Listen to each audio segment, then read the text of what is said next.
Pada scene selanjutnya, di saat Chun sedang berlatih, datanglah Master Pavilion menemui Chuyun dan memuji apa yang telah Chuyun lakukan terhadap kemajuan di pavilion luar.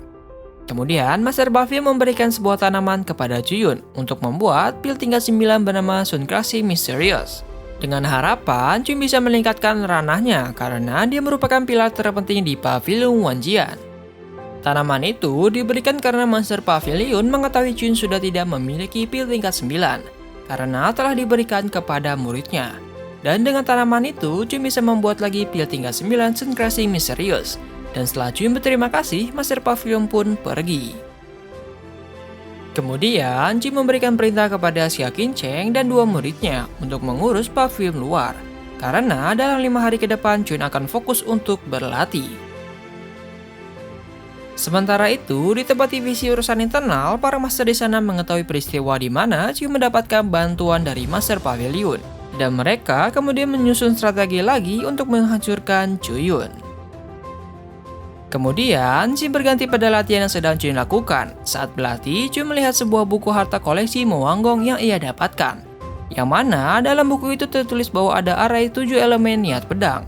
Kemudian, Chuyun pun mencoba membuat prasasti pedang untuk 7 elemen itu, yang mana setiap prasasti batu itu tertanam dari 7 niat pedang, yaitu emas, pohon, air, api, tanah, cahaya, dan kegelapan. 从革不为，水，或南方之沿而上，由内而外，光。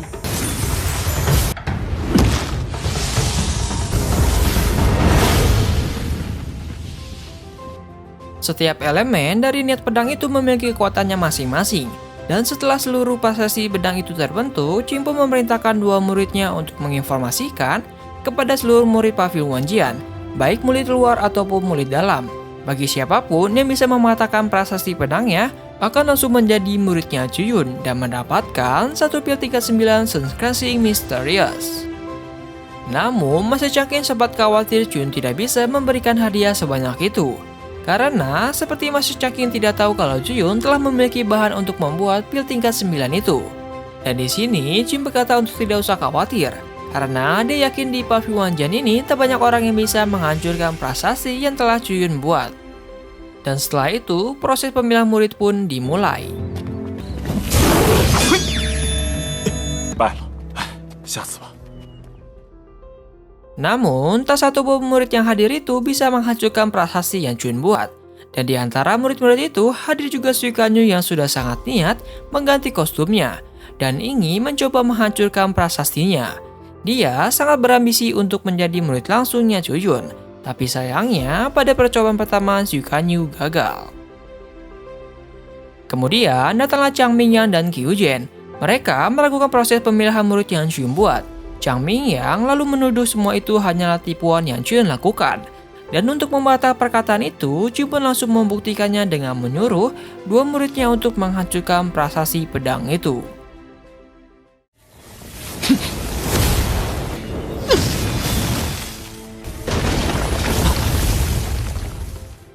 Kedua murid Chuyun pun berhasil menghancurkan prasasti pedangnya dan mendapatkan sebuah pemahaman mengenai niat pedang mereka.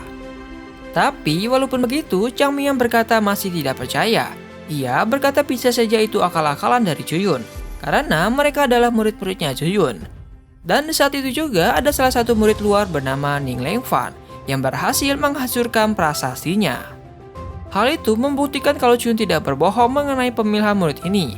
Dan karena kenyataan itu, Chang Mingyang dan Qiu Jian pun pergi karena malu dan kesal. Kemudian, karena Ning Lengfan telah berhasil menjadi muridnya, Chuyun pun memberikan rumput Evil Spirit Earth untuk membantunya menerobos ranah bumi tingkat 9. Dan tak lupa memberikan pilnya juga. Setelah itu, ujinya pun terus berlanjut. Namun, masih belum ada yang bisa menghancurkan prasastinya. Dan suatu hari, Chuyun menemukan 3 orang yang terkapar di dekat prasasti pedangnya.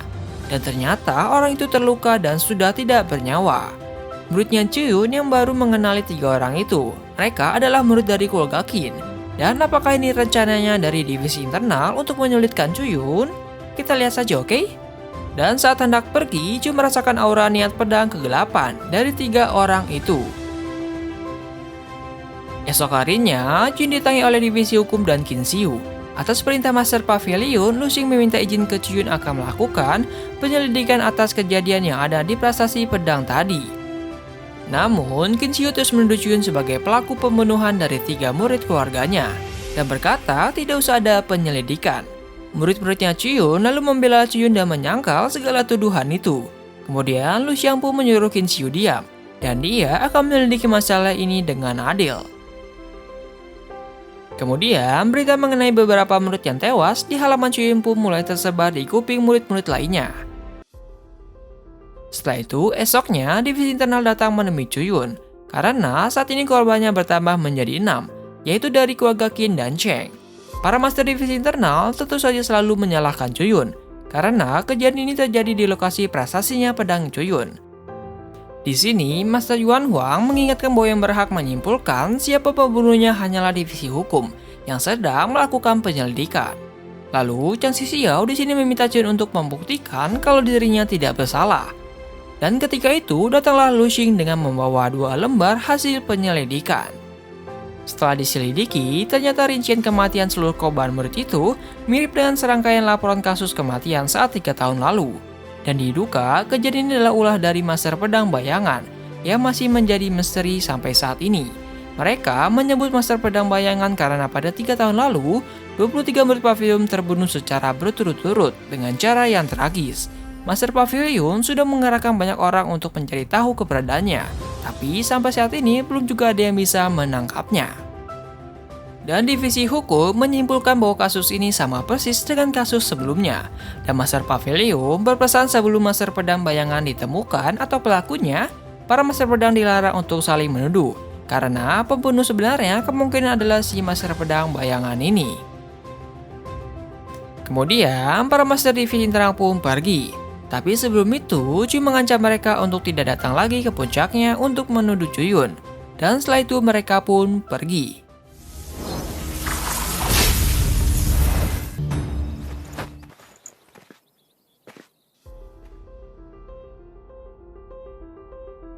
Lalu, Xin pun berpindah di prasasti pedang. Terlihat Su Guangyu yang masih berusaha dan tak menyerah mencoba menghancurkan prasasti pedangnya.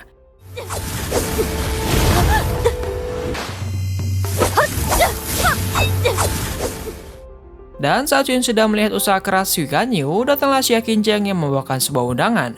Undangan itu diberikan oleh Lu Qinshuan yang telah menerobos ranah roh surgawi tingkat 4. Pesta itu diadakan oleh Chang Mingyang. Namun, Jun tidak mengenali siapa itu Lu Qinshuan.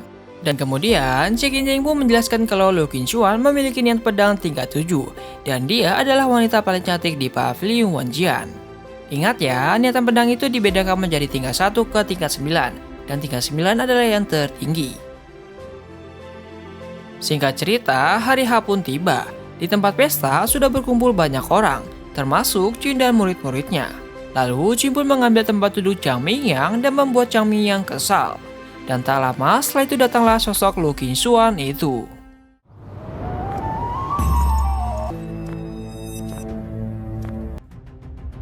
Ternyata di sini alasan Jun datang ke sini adalah karena Jun merasakan sebuah niat pedang kegelapan dari surat undangan kemarin. Dan Jun curiga Lu Qinshuan ini berkaitan dengan Master Pedang Bayangan dari kasus pembunuhan sebelumnya. Dan setelah itu, part 18 pun selesai.